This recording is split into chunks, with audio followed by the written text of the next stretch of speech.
Viewers, मैं हूं फ़खर यूसुफ़ज़ई और आप देख रहे हैं डिबेट विद फ़खर। आज की डिबेट में हम बात करेंगे पाकिस्तान की इकोनॉमी के हवाले से, उस क्राइसिस के हवाले से और इसके साथ-साथ सबसे बड़ा इश्यू जो इस वक्त पाकिस्तान फेस कर रहा है, वो पावर शॉर्टेजेस हैं। मुख्तलिफ़ किस्म की जो नई हुकूमत है वो कोशिशें कर रही हैं कि किसी तरीके से सोलर के ज़रिए ये जो अल्टरनेट एनर्जीज़ हैं, जिसमें दुनिया बहुत आगे जा चुकी है, लेकिन हम कहाँ पे स्टैंड करते हैं? हम आज भी ये रोना रोते हैं कि यार ऑयल प्राइसेस बहुत बढ़ गई हैं और हमारे अफोर्डनेस से बाहर है। एलएनजी के लिए भी हम कभी कतर, कभी किस कंट्री की कोशिश करते हैं, मिन्नतें करते हैं कि यार हमें वो उधार पे दे दे या क्रेडिट पे हमें वो एलएनजी दे दे। लेकिन क्योंकि जो एनर्जी की प्राइसेस हैं अराउंड द वर्ल्ड, उस वजह से फिर लोग, मेरा नहीं ख्याल कि कोई इसके लिए विलिंग होगा। खैर, इन सारे इश्यूज़ के ऊपर बात करेंगे और इसके साथ-साथ अफ़गानिस्तान से हम कोयला इम्पोर्ट करना चाह रहे हैं। हमारे जो कोल पावर जनरेशन प्लांट्स हैं, उनके लिए क्या फ़िज़िबल है, ओके है, फ़ाइन है सब चीज़ें और नॉट? इस सारी चीज़ों के ऊपर बात करेंगे और आज मुझे जॉइन कर रहे हैं सीनियर जर्नलिस्ट एंड एनर्जी के हवाले से एक्सपर्ट हैं डॉक्टर बशारत हुसैन साहब। डॉक्टर साहब, thank you very much for joining the show. Thank you ji. Doctor साहब, एक चीज़ तो ये है कि इस वक्त पूरी दुनिया में हम देख रहे हैं कि एनर्जी के हवाले से दुनिया बड़ी परेशान है। उसमें यूक्रेन रशिया वॉर का भी बहुत बड़ा हाथ है। मेरे ख्याल में शायद सबसे बड़ा हाथ उसका है। लेकिन बाकी भी चीज़ें ऐसी आ रही हैं हमें देखने को कि लोगों की परेशानी बहुत बढ़ रही है। लेकिन पाकिस्तान जैसे मुल्क की जो थर्ड वर्ल्ड कंट्री है, इकोनॉमी बहुत ज़्यादा वीक है, हम लोन्स पे चल रहे होते हैं, तो हमारे लिए क्राइसिस और हैं। क्या समझ रहे हैं कि जो हुकूमत अभी कुछ स्टेप्स लेने की कोशिश हो रही है, अभी लिए नहीं है, तो ये कुछ मतलब इन फ्यूचर या नियर फ्यूचर में आपको नजर आ रहा है कि कुछ पॉजिटिव रिजल्ट आना शुरू हो जाएगा इन चीजों का? देखिए, ये बहुत ही इन्होंने अजीब किस्म का एक सूरत-हाल पाकिस्तान में बना दी है। लोड शेडिंग के पॉइंट ऑफ व्यू से, एनर्जी के पॉइंट ऑफ व्यू से। ठीक है, आप कहते हैं कि पेट्रोल की प्राइसेस इंटरनेशनली बढ़ी हैं, इसलिए हमने बढ़ा दी, मान लेते हैं हम। अब जो है एक बैरल जो है वो $100 से नीचे आ गया है। अब आप कम भी करें एक चीज़। दूसरी बात ये है कि आप कम नहीं करेंगे, हमें पता है, क्योंकि आप कहेंगे कि जी हमने तो लेवी इतनी लगानी थी, वो लेवी नहीं लगाते और कीमतें वहीं रहें। तो बड़ी आपने कम नहीं करनी है, चाहे ये कितनी भी नीचे चली जाए। दूसरी तरफ जो आप लोड शेडिंग कर रहे हैं, ये 4 साल जब इमरान खान की हुकूमत रही, उस वक़्त क्यों नहीं हुई? आपके आते ही क्यों शुरू हो गई? उसकी सबसे बड़ी वजह ये है कि आपने ज़ीरो लोड शेडिंग अपने जो साथी इंडस्ट्रियलिस्ट हैं, तो ये जो इस वक़्त हुकूमत है, इसमें ज़ाहिर है कि ये इसमें सारे बड़े इंडस्ट्रियलिस्ट हैं। आपने अपने बड़े इंडस्ट्रियलिस्ट दोस्तों को फ़ायदा पहुँचाने के लिए zero load shedding policy for industry अपनाई और ये कहा कि लोग चाहे गर्मी में मरें, जिएँ, जो भी हो, वो आप लोड शेडिंग करो और 6-6 घंटे बड़े शहरों में और 18-18 घंटे जो है छोटे शहरों में, देहात में इस वक़्त लोड शेडिंग हो रही है, जिससे कि एनर्जी राइट्स शुरू हो चुके हैं मुल्क में। ये गलत स्ट्रैटेजी है। स्ट्रैटेजी इस तरह होनी चाहिए जैसे सारी दुनिया में होता है कि first priority is given to the general public. आम आदमी जो है, जिसने अपने घर में एक पंखा चलाना है, आप उसकी बिजली बंद कर दें और जो है इंडस्ट्रियलिस्ट को आप वो दे दें सारी मुराद और वो 3-3 शिफ्टों में काम करे। इससे बड़ा ज़ुल्म नहीं हो सकता। आपने एक तो ये गलत काम किया, आपने चूँकि सारी बिजली इंडस्ट्री को दे दी, इधर से लोड शेडिंग हो गई। दूसरी बात, जितने के बड़े-बड़े बिज़नेसमैन हैं, जो कि इम्पोर्टर्स और स्टॉकिस्ट्स हैं, जनरेटर्स के, जो यहाँ पे बैटरीज़ बनाते हैं, जो यहाँ पे यूपीएस जो है वो मँगवाते हैं, उसके इम्पोर्टर्स हैं, उनका माल बंद पड़ा हुआ था, उनका माल गोदामों में पड़ा हुआ था, 4 साल से बिक नहीं रहा था। आपकी इस वजह से जो आपने किया, आपने उनको बहुत बड़ा फ़ायदा पहुँचाया। इस वक़्त जो बैटरीज़ हैं यूपीएस की, वो ब्लैक में भी नहीं मिल रही, डबल कीमत पर भी नहीं मिल रही, क्योंकि लोग बेचारे परेशान हैं, तो वो गायब हो गई पूरे दुकानों से।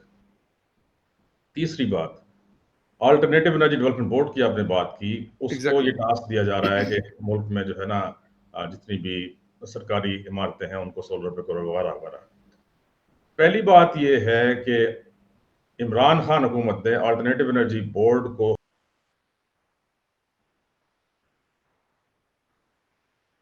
डॉक्टर साहब का मेरे ख्याल हमसे कोई राब्ता डिस्कनेक्ट हुआ है। ग़ालिबन इंटरनेट के इश्यूज़ चल रहे हैं, क्योंकि बात भी हम उसकी कर रहे हैं, पावर शॉर्टेजेस की कर रहे हैं। तो पावर शॉर्टेजेस की वजह से ये प्रॉब्लम हमें देखने को मिल रही है कि जो इंटरनेट की सर्विसेज है वो भी बहुत ज़्यादा इंटरप्ट हो रही है बार-बार। इवन मोबाइल इंटरनेट की बात करें और मोबाइल कंपनीज़ ने पीटीए को एक लेटर भी लिखा था तकरीबन 1-2 हफ्ते पहले, और उन्होंने कहा था कि अभी तो आप कह रहे हैं कि इलेक्ट्रिसिटी की लोड शेडिंग हो रही है, लेकिन बहुत जल्द आपको मोबाइल की लोड शेडिंग भी मार्केट में नज़र आएगी और लोग ये भी भुगतेंगे। तो इसका मतलब ये है कि हम लोग जो हैं अभी सिर्फ बिजली की लोड शेडिंग भुगत रहे थे और साथ-साथ हम इसकी मोबाइल या इंटरनेट की लोड शेडिंग भी भुगतेंगे। डॉक्टर साहब, आप बात कर रहे थे अल्टरनेट डेवलपमेंट बोर्ड की। जी, तो इमरान खान हुकूमत ने सबसे बड़ा जुल्म इस मुल्क के ऊपर ये किया कि 2 इदारे यहाँ पे काम कर रहे थे अल्टरनेटिव और रिन्यूएबल एनर्जी के लिए। एक अल्टरनेटिव एनर्जी डेवलपमेंट बोर्ड, जी, वो एक एक्ट उसका मैंने खुद बनवाया था, उसमें बड़ी मेहनत की थी, जो कि 2010 में पास हुआ था। उस एक्ट के तहत जो है अल्टरनेटिव एनर्जी डेवलपमेंट बोर्ड का जो चीफ एग्जीक्यूटिव ऑफिसर है, he has to be an engineer, और उसके जो है 6 बोर्ड मेंबर्स होते हैं, जिसमें से 3 जो हैं they should be qualified in alternative and renewable energy और एक्सपीरियंस्ड। और आपने उसका सीईओ जो है पहले तो किसी को आने नहीं दिया इन 4 सालों में, और आपने ऐसे आदमी को चार्ज दे दिया who is not an engineer, जो है ही नहीं, इंजीनियर ही नहीं है। और फिर आपने ये फैसला किया कि हम इस बोर्ड को के एक्ट को ही खत्म कर देते हैं और इस बोर्ड को किसी और डिपार्टमेंट में जम कर देते हैं। हुँ, तो ये इस मुल्क के ऊपर जुल्म हुआ। मैंने पहले भी कहा है कि इंडिया में पूरी मिनिस्ट्री है ऑल्टरनेटिव रिन्यूएबल एनर्जी की, और आपके पास जो डिपार्टमेंट था आपने उसको भी खत्म कर दिया। तो अब वो कैसे इंप्लीमेंट करेगा? वहां स्टाफ ही नहीं है, ना सीईओ इंजीनियर है, ना 6 मेंबर्स में से 3 जो टेक्निकल मेंबर्स होते हैं, एक टेक्निकल मेंबर नहीं है, कोई प्राइवेट सेक्टर मेंबर नहीं है। तो 6 के 6 जी, मेंबर्स की पोस्ट खाली हैं। उसके बाद जो 3 डायरेक्टर जनरल्स होते हैं वो तीनों पोस्ट खाली हैं। तो मुझे बताएं कि राइट, वो डिपार्टमेंट इंप्लीमेंट कैसे करेगा? आप फिर एग्ज़ैक्टली। वहां पे अगर उनसे इंप्लीमेंट कराएंगे तो बहुत बड़ा फ्रॉड होगा, करप्शन होगी, और लो क्वालिटी का काम होगा, क्योंकि लोग हैं ही नहीं ओके, वहां फाइन, पर एक्सपर्ट्स। बिल्कुल। अच्छा एक डॉक्टर बात। साहब, आप बात कर रहे हैं कि मतलब हिंदुस्तान ने मतलब अल्टरनेटिव डेवलपमेंट बोर्ड को एज़ ए मिनिस्ट्री बनाया हुआ है। सर, उन्होंने बहुत सारी चीज़ें ऐसे की हैं कि हम उसके बारे में सोचते भी शायद नहीं हैं। इसीलिए वो आज इतने परेशान नहीं हैं जितने कि हम परेशान हैं, या बाकी दुनिया जितनी परेशान है, तो यकीन करें कि उस हिसाब से हिंदुस्तानी हमें परेशान नज़र नहीं आते, वहाँ की गवर्नमेंट हमें परेशान नज़र नहीं आती। उसकी सबसे बड़ी वजह गालिबन ये है कि वो ऑन टाइम डिसीजंस लेते हैं और वो वाले डिसीजन लेते हैं जिससे वहाँ के लोगों को फ़ायदा हो, उनके मुल्क को फ़ायदा हो, वो वाले डिसीजन लेते हैं। हमारे यहाँ डिसीजन ये लिए जाते हैं जिनसे कोई और खुश होता हो। तो हम इस तरह के फैसले जब करते हैं, तो फिर हम आईएमएफ को क्या गाली दें, वर्ल्ड बैंक को क्या गाली दें, अमेरिकन साजिश को क्या गाली दें, यहूद और हनूद वाली कहानियाँ भी हमें सुनाई जाती हैं, उनको क्यों हम गालियाँ देते हैं? आप बिल्कुल सही कह रहे हैं। देखें, बात यह है कि आप कम से कम दूसरे मुल्कों से ही सीख लें। यहाँ पर ये जब मैं बुरी तरह इनको रोकता था कि आप ये काम ना करें, एलएनजी पे पावर प्लांट ना लगाएं, इंपोर्टेड कोयले पे ना लगाएं, इंपोर्टेड फर्नेस ऑयल पर ना लगाएं, क्योंकि ये इंपोर्ट होता है, कल को इसकी कीमत 10 गुना बढ़ सकती है, जो कि बढ़ गई। और अब राइट, अब आपके पास पैसा नहीं है खरीदने के लिए। और जी, अगर पैसा आपके पास हो भी, तो इतनी महंगी एलएनजी से, इतने महंगे कोयले से, इतने महंगे जो फर्नेस ऑयल से अगर जो आप बिजली बनाएंगे, वो 150 रुपए का यूनिट होगा। वो खरीदेगा कौन? ना तो इंडस्ट्री जी, खरीदेगी, ना कोई आदमी खरीदेगा जो घरों वाला है। जी, और दूसरा काम इन्होंने ये किया कि जो एक और इदारा था PCRET, Pakistan council for renewable energy technologies, इसी तरह उसको भी खत्म कर दिया, उसे भी किसी और डिपार्टमेंट में जम कर दिया। तो ये एक बहुत बड़ी साजिश है, जो कि ऑयल माफिया की तरफ से, हुँ, एलएनजी माफिया की तरफ से और इंपोर्टेड कोल माफिया की तरफ से की गई इस मुल्क के खिलाफ, कि उस डिपार्टमेंट को बंद कर दो, उसमें कोई टेक्निकल आदमी ना आने दो।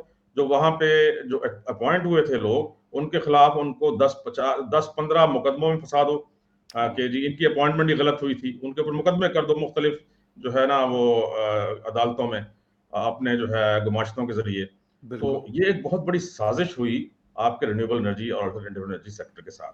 अच्छा डॉक्टर अब साहब। जो है इस हुकूमत जी, को जी। अब होश आया कि अब हम क्या करें। तो अब इन्होंने एक काम तो ये कोयले वाला किया है। कोयले का, क्योंकि उसकी कोयले की प्राइस 600% बढ़ गई, ठीक है बिल्कुल, जी, जो कि आपके पास साउथ अफ्रीका से और इंडोनेशिया से आता था। अब आप खरीद नहीं बिल्कुल, सकते उसको, खरीदेंगे भी तो बिजली इतनी महंगी बनेगी। फिर प्लांट आपने पंजाब में लगा दिए कोयले के, वो कोयला डीजल ट्रक्स पे आता है कराची से, और वो पंजाब राइट, में। इसकी कोई तुक है? किसने इसकी मतलब फिजिबिलिटी सर लगाई? उसको 800-900 किलोमीटर डिस्टेंस जो है वो कराची पोर्ट से वो गाड़ियां या ट्रेन डीजल या ट्रक्स पे, आप डीजल ट्रक्स पे ट्रांसपोर्टेशन आता है। करना मतलब चाहते हैं। इससे बड़ा इस मुल्क के साथ जुल्म हो नहीं सकता, और जिसने भी वो फिजिबिलिटी अप्रूव की उसको पकड़ लेना चाहिए, ठीक है? उससे पूछना चाहिए तुमने कैसे अप्रूव की? भाई यही कारखाना आप कराची पे लगा देते, कहीं उसके नजदीक लगा देते, कि वहीं से आता जो है कोयला 40-50 किलोमीटर दूर लगा देते, और वहीं से आता कोयला और वहीं पे वो बिजली बनती है, और वो ग्रिड के जरिए आप उसको देते अच्छा सर, बाकी एक लोग। खबर और भी मैं पढ़ रहा था और वो थी लास्ट डिबेट में भी हमने बात की थी आपसे, मैंने पूछा था तर्क के हवाले से। तर्क के हवाले से दोबारा अब ये खबर आ रही है कि $4 बिलियन गालिबन यूएई ने कमिट किया है इनको, कि हम आपको वहां पे पावर जनरेशन प्लांट, गैस, मतलब जो कोयले से गैस बनती है वो, और डायरेक्ट कोल के ऊपर, लेकिन हम वो लगाएंगे तर्क के अंदर। लास्ट टाइम भी आपने बात की थी, तो ये अगर हो जाता है तो कुछ हमें रिलीफ मिल सकता है इससे? बिल्कुल मिल सकता है। थर में तो आपका इतना कोयला है कि 200 साल की आपकी एनर्जी की ज़रूरियात के लिए काफ़ी है। वहाँ पे एंग्रो काम कर रहा है, और जी। अभी कोई चाइनीज़ कंपनी भी काम कर रही है। डॉक्टर समर मुबारक ने वहाँ पे काम हाँ। किया था, उनको काम से रोक दिया गया। उस काम को, जो इन सिचु गैसिफिकेशन का काम था, वो जी। टेक्नोलॉजी लाए थे बाहर से, उस पर उनको काम नहीं करने दिया गया। उनका डेमोंस्ट्रेशन प्रोजेक्ट तैयार था, उसके फंड्स रोक दिए गए। बात ये है ना कि इस मुल्क में क्योंकि जब आपको वजह इसकी मैं बताऊं ना कि क्यों ऐसे कामों को रोक दिया जाता है, क्यों अल्टरनेटिव एनर्जी डेवलपमेंट बोर्ड में अल्टरनेटिव एनर्जी के एक्सपर्ट नहीं आने दी जाते, और उसको बोर्ड को बंद करने की तरफ जो है काम किया जाता है। उसकी वजह ये है कि यहाँ पर जब आप कोयला इंपोर्ट करते हैं, जब आप एलएनजी इंपोर्ट करते हैं, जब आप फर्नेस ऑयल इंपोर्ट करते हैं, तो इसमें बहुत ज्यादा कमीशंस और किकबैक्स का जो है ना वो एग्जैक्टली। होता है, खेल होता है, और बहुत सारे लोगों की उसमें रोजी लगी होती है। जी। वो लोग बिल्कुल बर्दाश्त नहीं करते, और ये अरबों रुपए का गेम होता है, हर साल होता है, हर महीने होता है। उसको वो लोग बर्दाश्त कभी नहीं करते कि आप 1 मेगावाट भी, जो कि इस वक्त एलएनजी या कोयले या फर्नेस ऑयल से बन रहा है, उसको आप अल्टरनेटिव एनर्जी के जरिए बनाएं, क्योंकि अल्टरनेटिव एनर्जी में फ्यूल फ्री होता है। एग्जैक्टली। आपका जो पैसा खर्च होता है वो उस प्लांट को लगाने के लिए होता है, उसके बाद उसका फ्यूल फ्री होता है। हवा आपके पास एग्जैक्टली। फ्री है, सूरज आपके पास फ्री है, पानी आपके पास फ्री है, बिल्कुल। बायोमास आपके पास ऑलमोस्ट फ्री है, वेस्ट आपके पास फ्री है। वेस्ट से आप एनर्जी बनाते हैं, तो ये अच्छा सारी सर, एक टेक्नोलॉजीज पे मैंने 7,500 मेगावाट्स के प्रोजेक्ट्स पूरे पाकिस्तान में इनिशिएट कराए। इसमें 35% कंप्लीट होकर इस वक्त एनर्जी दे रहे हैं नेशनल ग्रिड ओके। को। जी हाँ। अच्छा सर, एक एक चीज और, एक दो दिन पहले एक सीनियर जर्नलिस्ट दोस्त के साथ गपशप हो रही थी, तो वो कह रहे थे कि जो फर्नेस ऑयल के ऊपर प्लांट चलते हैं तो इससे कहते हैं कि एक एक जो प्लांट वाला है या उसके जो डायरेक्टर है या पार्टनर्स हैं, वो तकरीबन महीने के 10 से 15 बिलियन रुपए वो उठाते हैं, कमाते हैं। तो कहते हैं जो लोग 40-50 अरब साल का कमा रहे हैं या 60 अरब साल का कमा रहे हैं वहां से, तो कहते हैं वो क्यों चाहेंगे कि सोलर के ऊपर उनको एक अच्छी चीज मिल जाए। एक दफा आप सोलर पैनल घर में लगा लेते हैं तो कम से कम 10 साल तो आपको कुछ नहीं करना पड़ता उसके 25 साथ। साल 25 साल नहीं, लाइफ वैसे होती है मैं कह रहा हूं उसकी। कि अगर फर्स्ट 10 इयर्स तो आपको कुछ भी नहीं करना पड़ता, जस्ट आप उसकी सफाई रखें और इसके अलावा आप कुछ नहीं चाहिए आपको। सही। आपको वो बिजली दे रहे, वैसे तो 25 साल, मैं कहता हूं अगर 25 नहीं 10 साल भी आपको फुल एनर्जी मतलब कैपेसिटी के साथ वो पावर जनरेशन करके देते हैं, तो आपका उसके ऊपर खर्चा नहीं, सफाई के अलावा कोई खर्चा नहीं है, और जो ट्रांसमिशन लाइन आपने लगाई है उसके अलावा कोई खर्चा नहीं है। लेकिन सर फिर ऐसा माफिया तो पाकिस्तान की सर जड़ों में बैठा हुआ है, आपको मुझसे बेहतर पता है। वो हमारे एस्टेब्लिशमेंट के लोग मैं हो, तो इसका वो कहीं के हो। फखर साहब, मैं इसका डायरेक्ट विक्टिम हूँ। ठीक। इस माफिया ने मुझे वहां से काम करने से रुकवाया हुआ है 6 साल से। उस बोर्ड में मैं वहां पे सीईओ भी रहा हूं, मैं डायरेक्टर जनरल रहा हूं। ठीक है जी, और मेरे पास क्योंकि पीएचडी है इस फील्ड में, मुझे काम से रुकवाया जबरदस्त। हुआ है इस माफिया ने 6 साल से। मुझे काम नहीं करने दे रहा। ये इतना स्ट्रांग माफिया देखें, जो इस तरह आपने बताया, जो अरबों रुपए कमाता है साल के। जी। उसके लिए क्या मुश्किल है कि किसी को पैसे देकर जो है मुख्तलिफ मुकदमे में फंसा दो, बिल्कुल। और उसको काम बिल्कुल। ही ना करने दो, और उसको कहोगे जी इसकी तो अपॉइंटमेंट ही गलत हुई थी, इसको बिल्कुल। लगाया किसने था, उसको फांसी पे चढ़ाओ। तो एग्जैक्टली। ये वो कौम है, जितनी खराबियां थी ना बनी इसराइल में, उससे हम्म। ज्यादा है इस कौम में। सर मुनाफिकों के उन्होंने बारे तो में फिर कहें, मैं कहता हूं जो बनी इसराइल थे या अभी वाले इसराइल वाले हैं, वो तो कम से कम उनके पास एक नॉलेज है और एक डायरेक्शन में चले गए। चलो उस वक्त अगर उन्होंने कोई गलतियां की, लेकिन आज तो उनको जब हम देखते हैं तो दुनिया उनसे जो है वो बेशक जो मर्जी दुनिया बिल्कुल कह दे उनके बारे बहुत में, आगे लेकिन निकल गए, बहुत सर आगे वो निकल गए। नॉलेज इतना है उनके पास कि कोई उनको पकड़ ही नहीं सकता दुनिया में। सही बात, सही बात। अच्छा वो डॉक्टर बहुत साहब। आगे निकल गए हैं। जी। आप ये देखें कि इसराइल जो है इस वक्त एग्रीकल्चरल टेक्नोलॉजी में, ना वहां पानी है, ना वहां पे हाँ। तेल है, अब आप कमाल देखें, और सबसे ज्यादा उसकी जो एक्सपोर्ट है वो बाकी अरब मुल्कों से ज्यादा उसकी एग्रीकल्चरल एक्सपोर्ट्स हैं। जितना आपके पास ये आता है जो ऑरेंज जूस है, ये सारी दुनिया को इसराइल सप्लाई करता है। तो उनकी जो टेक्नोलॉजीज हैं वो दुनिया में सबसे आगे हैं, एग्रीकल्चर की, बाकी शोबों में भी। तो बात ये होती है कि वो लोग अपने पढ़े लिखे बंदे को उसको वैल्यू देते हैं, उसको जो है ना, उसको वहां की यूनिवर्सिटीज में पाकिस्तान की यूनिवर्सिटी की तरह रटा सिस्टम नहीं है। इसराइल की यूनिवर्सिटी से जब आप पढ़ते हैं तो फाइनल ईयर में जब उसको डिग्री उस वक्त तक नहीं मिलती जब वो 1 मिलियन जो डॉलर है वो कमा के नहीं दिखाता आपको अपनी बिजनेस शुरू करके। फाइनल ईयर में उसको ये प्रोजेक्ट दिया जाता है, तुमने अपनी बिजनेस शुरू करनी है, एंटरप्रेन्योर बनना है, और जब तक ये कमा के नहीं दिखाओगे इतना पैसा तो तुम्हें डिग्री नहीं मिलेगी। हमारे मुल्क में जब उनको निकालते हैं बाहर, तो वो जो बंदा है वो 5 रुपए की नौकरी उसको कोई नहीं देता, क्योंकि उसके पास कोई स्किल नहीं होती। ना हमारा कोई प्रोफेसर कोई काम जानता है उसको सही पढ़ा सकता है। फिर ये डॉक्टर अताउर रहमान जो इस मुल्क पे सबसे बड़ा जुल्म किया, इसने ये एक कानून बना दिया कि इंडस्ट्री से, फील्ड से कोई भी बंदा, चाहे वो कितना बड़ा एक्सपर्ट हो, वो यूनिवर्सिटी में प्रोफेसर नहीं लग सकता, क्योंकि उसको उसको कहते हैं कि 15 पब्लिकेशन लेकर आओ। भाई पब्लिकेशन थोड़ी कर रहा है वो, वहां पे तो काम कर रहा है। अमेरिका में, यूरोप में, पूरी दुनिया में कानून है कि 50% प्रोफेसर आपके फील्ड से आते हैं, इंडस्ट्री से आते हैं, ताकि वो लेटेस्ट इंडस्ट्री की नॉलेज है वो स्टूडेंट्स को दे सकें। और 50% जो है वो यही होते हैं जो रट्टा मार मार के आगे प्रोफेसर बने होते हैं, रात को जो है रट्टा मारते हैं, सुबह जाके उसको उल्टी कर देते हैं उधर। सर ये बात बड़ी इंपॉर्टेंट आप कर रहे हैं। मतलब बहुत सारे मेरे साथ भी क्लास फेलोज, मेरे दोस्त और आपके भी इर्द गिर्द के बहुत सारे लोग, मतलब वो नाराज हो जाएंगे हमसे। लेकिन सर ये वाली बात आपकी दुरुस्त है, और मैं मतलब इस बात को बड़ा मतलब सेकंड करता हूँ आपकी इस बात को, कि हमारे यहाँ रट्टे के जरिए, मैं ये नहीं कहता कि सारे रट्टेबाज होंगे, लेकिन मेजोरिटी यही हो रहा है कि नहीं, मेजोरिटी वो लोगों कहते हैं कि सिस्टम ऐसा ग्रेड्स है। आ जाए बाकी देखी जाएगी, और फिर हमें, अगर हमारे पास पीएचडी की डिग्री आ गई, बेशक हमें कुछ आता है या नहीं आता। हालांकि पीएचडी करना मजाक नहीं है, बहुत एक मुश्किल चीज है। और अगर आप एक ऐसी जगह से करते हैं जिस तरह आपने जिक्र किया, इजराइल या फिर दूसरा तीसरा, तो वहां तो और आपको जिसे कहते हैं कि वो नाको चने चबवाते हैं, इस तरह की सिचुएशन क्रिएट कर देते हैं। मैंने खुद ये इंग्लैंड से किया है पीएचडी, मास्टर्स भी। बिल्कुल मुझे पता है कि ये कितना मुश्किल होता है, वो तो देते ही नहीं है डिग्री आसानी से। Exactly exactly. 3-4 लेकिन साल काम कराकर जी, मास्टर्स डिग्री दे देते हैं कि नहीं तुम्हारा तो जो है ना थीसिस इस काबिल नहीं है कि इसको पीएचडी दी जाए। क्या बात है, जबरदस्त। लेकिन सर अभी इस वक्त मतलब आप हैं, आप जैसे और बहुत सारे लोग यकीनन पाकिस्तान के अंदर भी होंगे, और जो दिल बर्दाश्ता हुए हैं वो वापस, कोई अमेरिका से अगर आया भी था या लंदन से आया भी था तो वापस चले गए कि यार इन लोगों को कदर नहीं है, और इनको शायद ये अपनी किस्मत खुद नहीं बदलना चाहते। वही वाली बात अब मैं करूंगा। मतलब ये लोड शेडिंग सर कोई ऐसा, मतलब ऐसा जिन है कि जिसको कोई काबू नहीं कर सकता। दुनिया में आज मेजोरिटी ममालिक जो है, बहुत छोटे छोटे मुल्क, उनको नहीं पता कि व्हाट इज लोड शेडिंग या पावर शॉर्टेजेस क्या चीज है।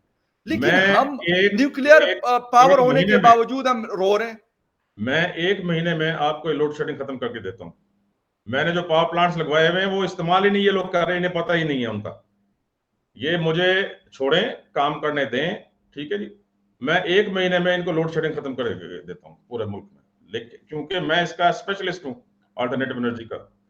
इन्होंने तो ऐसा बंदा लगा दिया है उधर जो कि इंजीनियर भी नहीं है। अल्टरनेटिव एनर्जी का तो स्पेशलिस्ट होना बहुत दूर की बात है, जो कि एईडीबी के एक्ट की खिलाफ वर्जी है, पाकिस्तान जेनरिक काउंसिल के एक्ट की खिलाफ वर्जी है। और जिसने लगाया है उसको तो फौरी तौर पे जो है इसके ऊपर केस होना चाहिए, क्योंकि सुप्रीम कोर्ट की डायरेक्शंस हैं ये, ओके। जिसको वायलेट किया गया है। अच्छा सर, अभी हमारे जो प्राइम मिनिस्टर है शहबाज शरीफ साहब, वो जाने वाले हैं कतर, और कतर के साथ ये बात करने लगे हैं, क्योंकि इससे पहले आर्मी चीफ गए और उन्होंने वहाँ पे थोड़ा सा माहौल शाहौल बना के दिया, जो हमारा अनफॉर्चुनेटली एक एक जिसे कहते हैं कि एक सिस्टम बना रहा है कि पहले आर्मी चीफ जाते हैं चाइना, उनको मिन्नत समाजत करते हैं, या सऊदी अरेबिया जाते हैं, या कतर यूएई जाते हैं, उसके बाद वो कहते हैं चलो अपने बंदों को भेज दें, हम देख लेते हैं। सर मतलब ये, मतलब this is the solution for all the problems, कि आप इसी तरीके से जाके कभी एक के पांव पकड़े, कभी दूसरे के पांव पकड़े, और मतलब खुद कुछ नहीं करना। अभी कल को कोई और आ जाएगा, वो शहबाज शरीफ साहब को गालियां देगा, शहबाज शरीफ साहब इमरान खान को गालियां दे रहे हैं, इमरान खान साहब जो है मियां नवाज शरीफ को, मियां नवाज शरीफ उससे पहले आसिफ अली जरदारी साहब को। मतलब एक अजीब किस्म का जिसे कहते हैं कि बिहेवियर है। तो ये कोई सोल्यूशन है इस तरीके से कि हम करेंगे कि हम जाके आज चले कतर मान भी लेता, लेट्स सपोज, अव्वल तो उनके पास इतना मतलब इतनी डिमांड है उनके पास कि शायद वो $40 क्या $45 पे कैश पे उनसे लोग चीजें गैस खरीद रहे हैं, एलएनजी खरीद रहे हैं, तो हमें उधार पे क्यों दें? देखिए, LNG is not the solution for Pakistan. आप यानी पावर को जनरेट करने के लिए तो इससे बड़ी बेवकूफ़ी और इससे बड़ा जुल्म और इससे बड़ा क्राइम नहीं हो सकता कि आप इंपोर्टेड फॉसिल फ्यूल पे पावर जनरेट करें, एक चीज़। दूसरी बात, अब गैस खत्म हो जाएगी, आपके ये डिप्लीट कर रहा है रिसोर्स, आपने जी एक्सप्लोरेशन उस तरह की नहीं है, तो सर्दियों में गैस नहीं होगी और जो कि लोगों को ज़रूरत होती है घरों को गर्म रखने के लिए, उसके लिए एलएनजी लाएंगे तो वो इतना महंगा हो जाएगा कि वो लोग अफोर्ड नहीं कर सकेंगे। इसका तरीका ये है, मेरे पास टेक्नोलॉजीज हैं, हमारे ग्रुप के पास हैं, जो अमेरिका में बैठे हुए हैं, ऑस्ट्रेलिया में बैठे हुए हैं, इंग्लैंड में बैठे हुए हैं, यूरोप में बैठे हुए हैं, पूरा ग्रुप है हमारा अल्टरनेटिव एनर्जी स्पेशलिस्ट का। हम आपको अल्टरनेटिव गैस दे सकते हैं पाकिस्तान के अंदर से रिसोर्सेज से, अल्टरनेटिव इलेक्ट्रिसिटी दे सकते हैं, अल्टरनेटिव टू पेट्रोल दे सकते हैं, अल्टरनेटिव टू डीजल दे सकते हैं।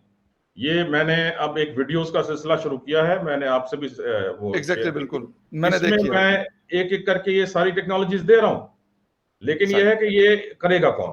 हमें ये करने नहीं दे रहे हैं। जब तक ये इम्प्लीमेंटेशन भी एक्सपर्ट्स को चाहिए काम उस करने पे नहीं देंगे। हुकूमत की। हाँ जी। मैंने कहा हुकूमत की इम्प्लीमेंटेशन भी उसके ऊपर चाहिए ना, कि जो आप कर रहे हैं मतलब इम्प्लीमेंटेशन से उसके लिए पहले सपोर्ट जरूरी आज ये भी हो। है कि आप जो अल्टरनेटिव एनर्जी डेवलपमेंट बोर्ड है उसको फाल करें, उसमें स्पेशलिस्ट लगाएं, उसका सीईओ जो है वो अल्टरनेटिव एनर्जी का स्पेशलिस्ट लगाएं, उसके जो बोर्ड मेंबर हैं, 6 बोर्ड मेंबर हैं, उसमें 3 टेक्निकल मेंबर्स हैं, वो लगाएं स्पेशलिस्ट जो है अल्टरनेटिव एनर्जी के। ऑलराइट। आप जो डायरेक्टर जनरल 3 वहां लगने हैं वो लगाएं। जब आपके पास है ही कोई नहीं स्टाफ में, सीनियर स्टाफ में, आप यंग बच्चों से जो मर्जी करा लें उनके ऊपर दबाव डालकर, जो नीचे होंगे, तो इस तरीके से तो नहीं काम चलता ना, ओके, मुल्क का बेड़ा गर्क हो जाएगा। ठीक। अच्छा सर, लास्ट क्वेश्चन।